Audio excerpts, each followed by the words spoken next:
incredible. Watson, my dear fellow. Absolutely fantastic. Oh, what's happened? You look as if you'd seen a ghost. A ghost? Brandy, that's what I need, brandy. Brandy. Yeah. Oh, yeah. Who struck you? Well, you said it yourself.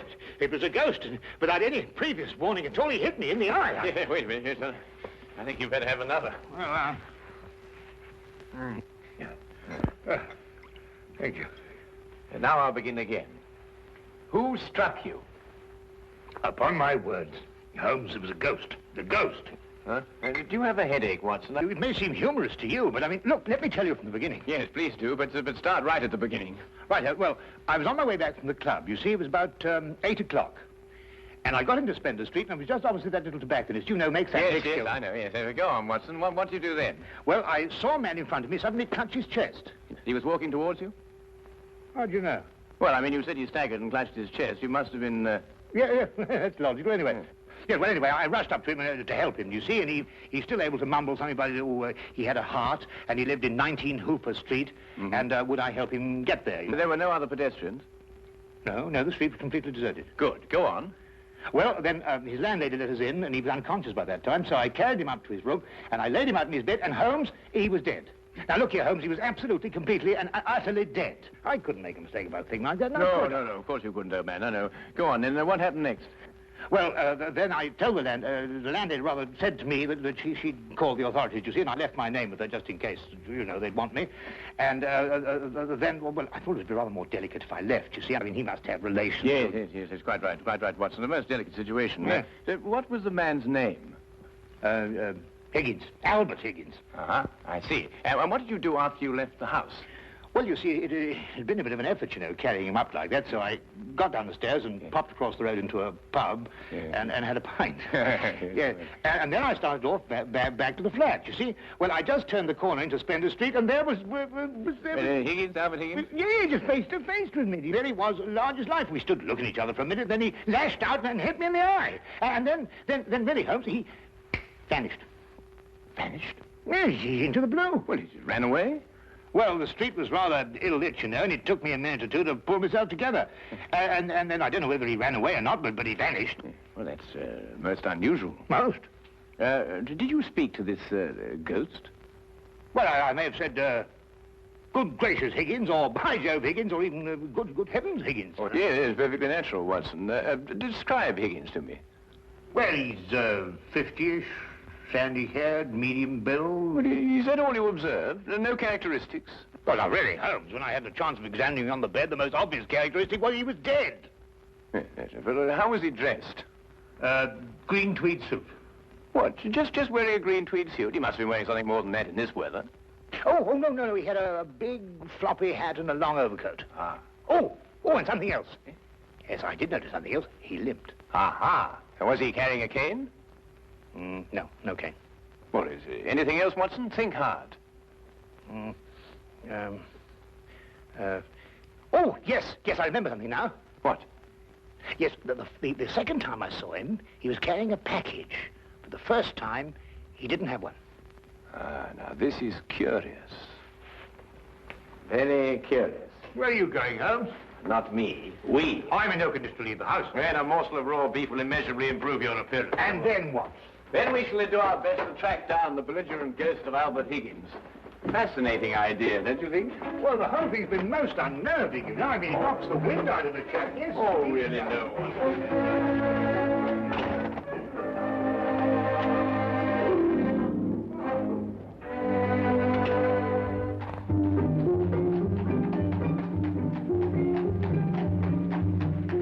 He was also a rather flamboyant character by the wide, rakish brim. I see he was an artist, too. Though he hasn't painted very much recently. Notice the specks of paint underneath the brim here. And not house paint, but canvas oils. Here, what's this? How are you, Jensen? What are you doing in poor Albert's room? Oh, good evening, Mrs. Blake. You remember me, Dr. Watson? You're the bloke who brought poor Albert in. Yes. Who's your gentleman friend? Ah, this is Mr. Sherlock Holmes. Mrs. Maggie Blake, the landlady. Pleased to meet you, I'm sure, Mr. Holmes. Oh, poor old Albert. He was proper fond of life, Albert was. He wouldn't have popped off if he'd had his way. Oh, few of us would, madam. I was around to the local having me good night pint. And grieving for poor old Albert. He would have wanted a proper send-off. With a pint of mild and bitter, Albert would. No doubt he would, madam. The body, I see, has been removed by the authorities. Oh, poor old Albert on a slab. Oh. Oh, dear, dear. Have you notified his next of kin, Mrs. Blake? No, he had none. He was all alone. Oh, I see. Where was Mr. Higgins employed, madam? At the Pembroke Museum, right around the corner in Spender Street. It's a picture museum. Albert was a day watchman. A day watchman, you say? What were his working hours? 9 in the morning till 9 in the evening. Punctual as a clock, Albert was. Never late a minute. Poor Albert. He always came back from the museum, then, at a few minutes after 9 every evening. Aye, to make his supper. He was a proper good cook, Albert was. Excuse my saying so, madam, but aren't you mistaken? Surely it's a little after 8 when Mr. Higgins finished work? Because it was only a little after 8 when I picked him up this evening and brought him here. Oh, no, Doctor. It was just after 9. I marked the time because I was waiting for Albert to come back. He'd asked me to get him a cut of beef. He always came back just after 9. He'll never eat that beef now. Poor Albert won't.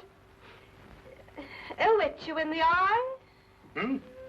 Oh, no. I just bumped into a door. Oh, you shouldn't get familiar with the door, if you know what I mean. Well, really, Matt. Yes, I think we've found out all we can for the time being, Watson. Thank you, madam. We shan't intrude on your grief any further. Poor old Albert. It really is most embarrassing about this eye, Holmes. Did you hear what she inferred? It's a terrible situation. And she's wrong about the time. It was only a little after 8. And it's only a few minutes' walk to Spender Street. Yes. Time is a curious dimension, Watson. Habit and a preconceived notion can so easily reverse the hands of a clock. And yet the clock is still in perfect working order. Where are we going? To view the mortal remains of poor old Albert Higgins.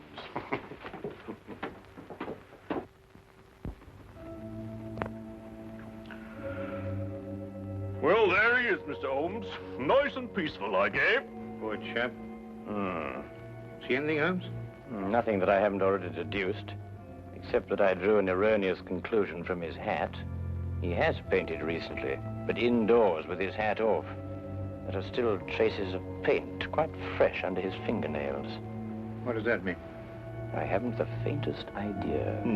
Well, you gents aren't the only ones interested in this dearly departed. Inspector Lestrade of Scotland Yard's looked him over, too. Oh, indeed. Oh, he's still here if you'd like to talk to him. Well, that should be very informative for one or the other, or both of us. I can't understand it, Holmes. I'm absolutely sure this is the man who punched me. I'm positive. But also the one who had the heart attack? Yes, I'm sure of it. One and the same. Well, he's punched his last punch. Where he probably is, they're punching him. Full of holes with pitchforks. Yes, well, I think we've seen and heard enough. Would you like to take us to Inspector Lestrade now, please?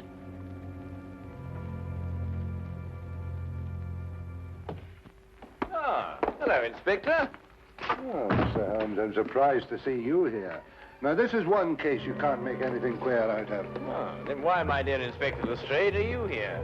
Well, when they brought him in, somebody recognized him as Pound-Note Albert Higgins. I come along to check the identification. We like to keep a track of our old pals, you know. What was he in prison for? Counterfeiting. He made the best pound note you ever saw. Yes, he was a real artist. Lestrade, there's no doubt as to the cause of death, is there? Oh, sorry, Holmes. Heart failure, no foul play. I understand you were with him in his last moments. Yes, I was with him on the street when he had the attack, and I took him home. There's nothing you could do, I suppose. Nothing. He was dead before I had a chance to do anything. By the way, what time was he brought in? Oh, let me see now. It would be about, yes, here we are. 9:45. Higgins' landlady notified Constable Smithers at 9:30. Smithers had them remove the body in a matter of minutes. Inspector, are you sure it was 9:30 and not 8:30? No, 9:30 is right here in Smithers' report. Why? Oh, No, it's nothing at all. You're quite sure, Lestrade, there's nothing more to this than a simple case of natural causes? Ah, no, there's no mystery at all. No mystery, Mr. Holmes.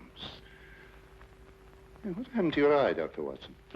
Oh, I bumped into a door. A door? Oh, well, that's a new one anyway.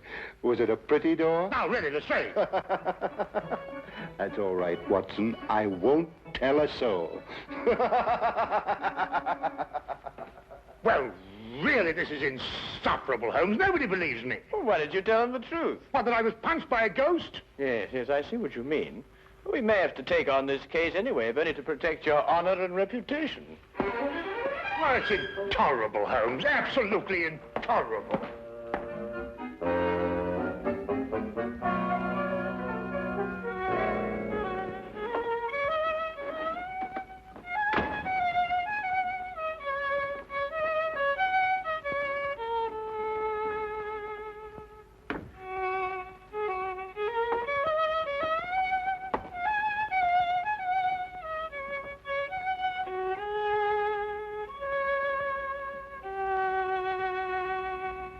Oh, evening, Watson. Anything wrong? No, nothing. Of course not, everything. Oh, you're sure you're not brooding over last night's affair, are you? Of course I'm not. Don't be so ridiculous. Oh, come on, out with it, man. Well, No, there's nothing to come out with. I don't know what you're talking about. Oh, come on, Watson, there's something on your mind. Well, Gosh, you'd never believe it. Nobody'd believe it. Well? Well, I met Albert Higgins in Spender Street again, tonight. And he punched you again? He pulled my nose. Really? Very, very interesting, Watson.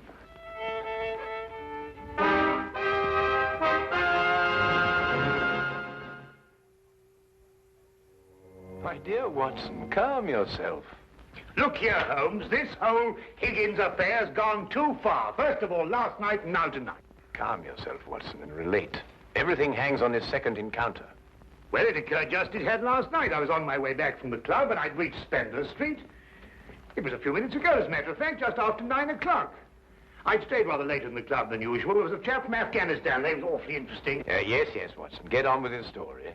Well, I was rather preoccupied, as you know. This affair's cut me up, rather, and although I may not show it. Anyway, I was walking along. I suddenly looked up, and there was the pedestrian, a man a few feet from me. Walking towards you? Well, yes. Of course, I didn't recognize him straight away for, you-know-who. Anyway, I sidestepped him past, and he sidestepped to let me pass, and then we sort of zigzagged about a bit, you know what it is on the street, and ended up by bumping into each other. Now, that's when you recognized Albert Higgins? But it was Higgins. I couldn't be mistaken. Good heavens, man, I know him like my own brother. Dressed as he was last night? Exactly. And what did he do then? Well, as I told you, then he put out his hand, and he... Well, yes, we'll go into that. And then he was gone, vanished. Capital, Watson, capital. Everything begins to fall into place. Now, there's one more question. Was he carrying a package? Well, yes, he was, just like last time.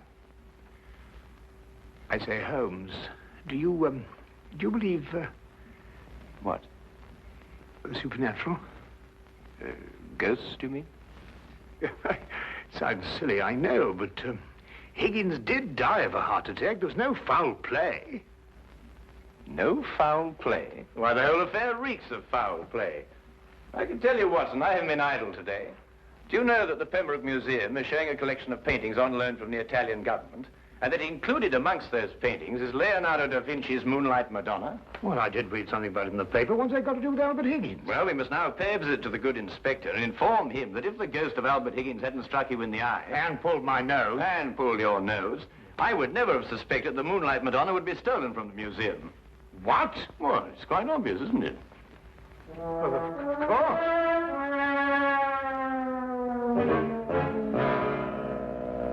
I see. Thank you.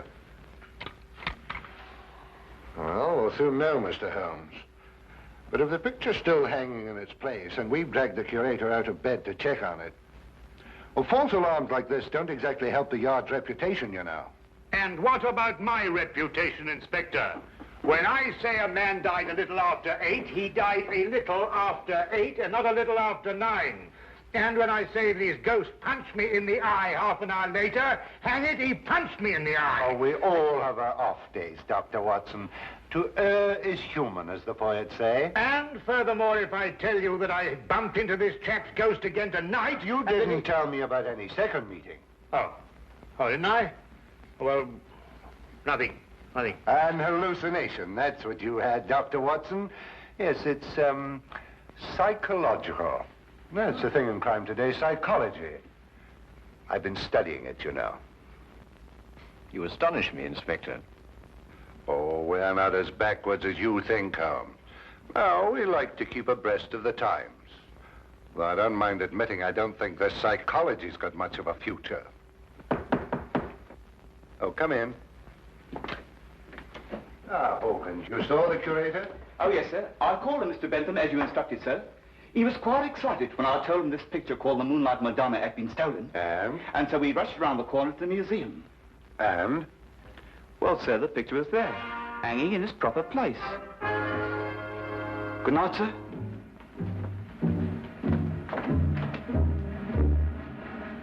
Well, there you are, Holmes. As I said to Dr. Watson, to err is human. Can I give you gentlemen a lift anywhere? Thank you, Inspector. Oh, I think it might be a good idea if we called at the Pembroke Museum on our way. But you heard what Hawkins said. The picture was hanging in its proper place. My dear Lestrade, Hawkins' statement merely proves that what he and the curator saw was not the Moonlight Madonna at all. Merely an excellent forgery.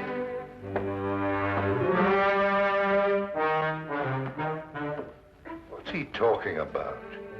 Art, ghosts, my black eye, and psychology.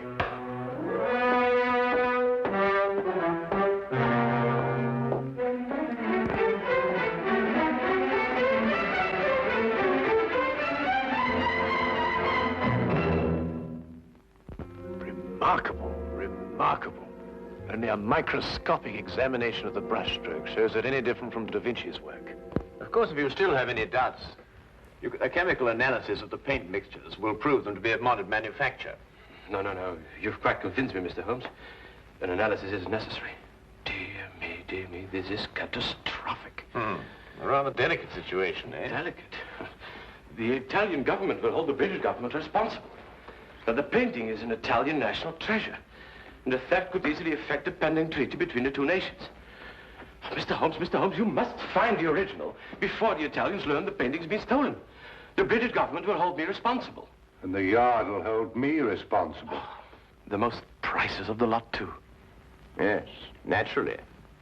Well, we know who stole the painting and substituted a forgery, Higgins. All we've got to do now is find out where he hid it. What time did you leave the museum, Mr. Benson?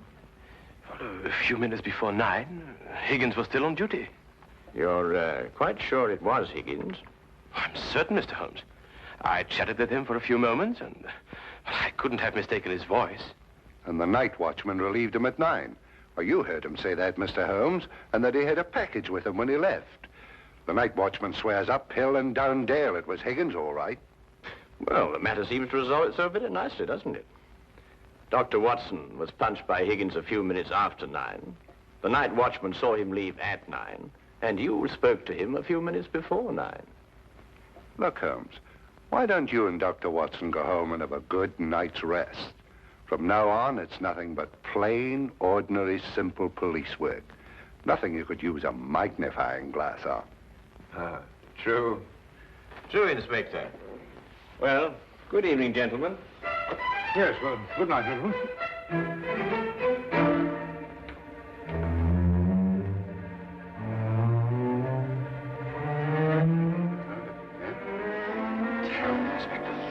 Terrible, Inspector.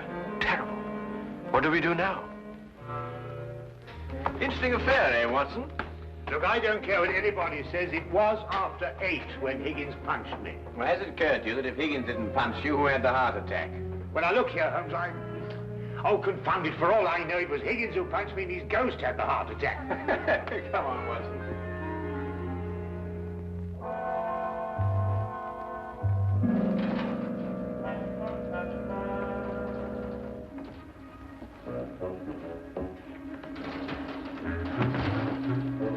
might have the common decency to tell me what we're breaking into. Shh, whisper.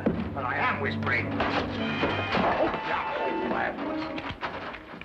Look here, we broke into the rear of the museum because if so, Holmes, really, I don't know what's going to happen to us.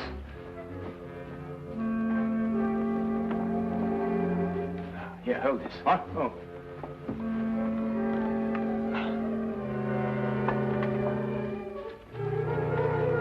Holmes, this is sheer vandalism. Yes, well, then there must be a bit of a vandal in us all. Holmes, what are you doing? This is wanton destruction. I've never seen anything like this in my life. I forbid you to. I didn't know this side to your character, Holmes. I'm shocked. Ah, just as I thought. Look, Watson. Good heavens, the Moonlight Madonna. Yes, ingenious, isn't it? And yet, what could be simpler than to attach it to the back of an old rubber painting? How on earth did you work that out? Well, I just asked myself where I would hide a stolen canvas. Holmes, have you gone mad? No. We're just to wait events. I don't think we should have to wait very long. Holmes! Dr. Watson! What's the meaning of this? Watson, I believe you've already met Mr. Bentham in his capacity as curator of the Pembroke Museum. Allow me to present him to you now as the picture thief. Charmed, Dr. Watson. Oh, delighted. What is this? So you discovered my little hiding place, Mr. Holmes. I'm curious. How did you know it was I and not the late lamented Higgins? Yes, I believe Dr. Watson's story from the first. If Higgins died at a little after 8, it must have been someone else who struck him a little after 9. But it was Higgins who punched me home. Don't know, Watson. It was a limp, a wide, floppy hat, and an exceedingly long overcoat that punched you, seen in a dimly lit street. A psychological misidentification, as the good inspector would call it. The night watchman was also a victim of the same illusion. And what about the landlady? How much did you have to pay her to set back the time of death by an hour, Mr. Bentham? Oh, not much, Mr. Holmes. How did you know it was me? Dr. Watson and the night watchman both identified the 9 o'clock Higgins visually at a distance. Only you pretended to have spoken to him. This meant that either you were lying or Dr. Watson was punched in the eye by a ghost. I believe the simple explanation. You almost make me feel transparent, Mr. Holmes. To anyone who viewed the facts objectively, you were. It's a pity that one crime has to lead to another. Yes, and I think it's a great pity, Holmes, that you broke that vase. Oh, yes. But it's only an imitation. Nonsense, you can't tell me that that sort of work like this is an imitation. Perhaps the pieces can be... Well done, Watson, well done. You know, Holmes, you didn't have to invite him here to catch us. You put us in rather an awkward position. Oh, my dear fellow, I have sublime confidence in your ability to extricate us from any predicament in which my rashness may place us. Might I suggest that you now fetch the good inspector? Yeah, here you are. Yeah. Excuse me. I say, Holmes, Bentham punched me in the eye. Who was it tweaked my nose? Well, my dear old chap, it was absolutely imperative that I make certain that the limp, the hat, and the coat were really capable of fooling you. You? Yes, I regret to say I not only tweaked your nose, but I also pulled your leg. Oh!